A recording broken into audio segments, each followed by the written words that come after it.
Sejak masa kolonial, perempuan Madura terkenal memiliki kelebihan dibandingkan perempuan Jawa dan perempuan-perempuan daerah lainnya. Selain dikenal memiliki bentuk tubuh langsing dan padat, perempuan Madura juga diyakini memiliki kelebihan dalam urusan memuaskan kebutuhan suami. Demikian itu adalah beberapa stereotip sebagaimana dirangkum Hup de Jong pada tahun 1991. Stereotip yang secara harfiah berarti sesuatu yang tidak berhubungan dengan kebenaran objektif, namun justru lebih berupa ilusi-ilusi subjektif. Kemudian pada akhirnya menjadikan perempuan Madura sebagai simbol seks yang agaknya keliru. Beberapa piranti seperti jamu, kosmetika, dan perlengkapan wanita lainnya sengaja diperjualbelikan dengan label Madura, memanfaatkan mitos keunggulan seks wanita Madura. Oleh karena itu, tidak mengherankan bila kemudian banyak piranti yang berkaitan dengan keharmonisan rumah tangga lebih ditujukan kepada perawatan tubuh perempuan, khususnya yang telah menikah, dan hanya sedikit yang lebih ditujukan pada laki-laki. Latif Wiyata, salah seorang peneliti dan antropolog budaya Madura, dalam beberapa kesempatan mengungkapkan bahwa kondisi demikian ini berbeda dengan yang ia temui di daerah lain.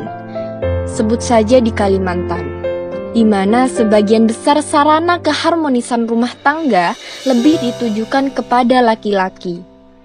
Ia mengaitkan fenomena ini dengan mitos laki-laki kuat dalam masyarakat Dayak dan perempuan hebat diranjang pada masyarakat Madura.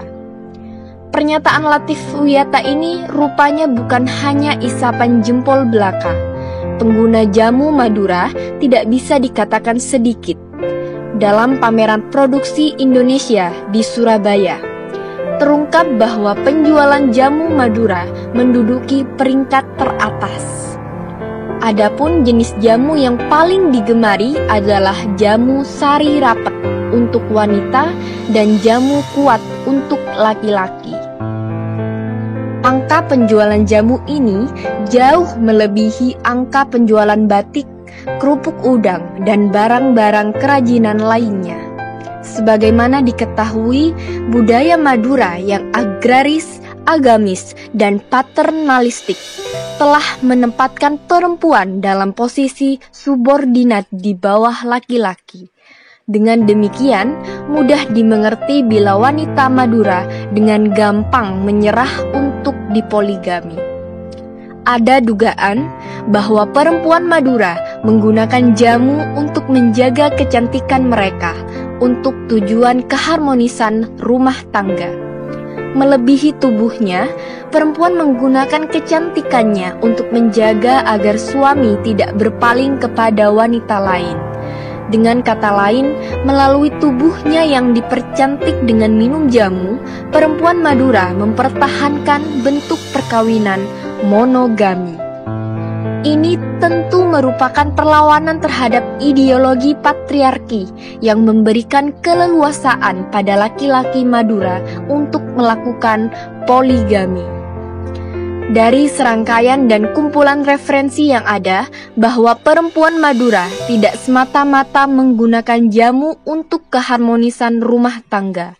Mereka minum jamu lebih untuk menjaga kesegaran badan agar badan tetap fit bekerja.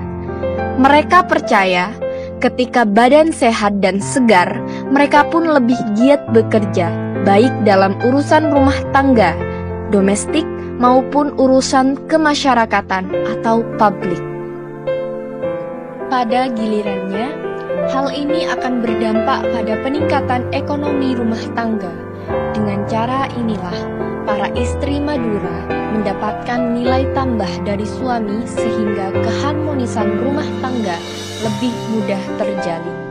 Sehingga suami memilih untuk tetap setia pada perkawinan monogami. Fenomena yang berbeda dengan apa yang telah diyakini secara umum ini dapat dijelaskan secara teoritis dengan teori kritis Habermas. Jürgen Habermas, seorang sosiolog Jerman, meyakini adanya pertautan antara pengetahuan dan kepentingan. Habermas membedakan 3 sistem pengetahuan dan kepentingannya yang saling berhubungan. Menurut Ritzer 2005. Tipe pertama dari pengetahuan itu adalah ilmu analitik atau sistem scientific positivik klasik. Menurut Habermas, kepentingan utama dari sistem pengetahuan seperti itu adalah kontrol teknis yang dapat diaplikasikan untuk lingkungan, masyarakat, atau orang-orang dalam masyarakat. Menurut Habermas, ilmu analitik cenderung memperkuat kontrol opresif. Tipe pengetahuan yang kedua adalah ilmu humanistik. Pengetahuan ini mengandung kepentingan praktis untuk memahami perilaku manusia. Menurut Habermas, pengetahuan ini tidak bersifat opresif ataupun membebaskan. Tipe ketiga adalah pengetahuan kritis yang dikemukakan oleh Habermas dan kawan-kawannya sesama mazhab Frankfurt. Kepentingan yang melekat pada pengetahuan ini adalah emansipasi manusia. Pengetahuan yang diharapkan dapat menghasilkan kesadaran diri untuk membangkitkan gerakan sosial yang akan menghasilkan harapan emansipasi. Lebih jauh, Habermas mengungkapkan betapa kepentingan yang berada di balik masing-masing pengetahuan itu pada umumnya tidak dipahami oleh masyarakat.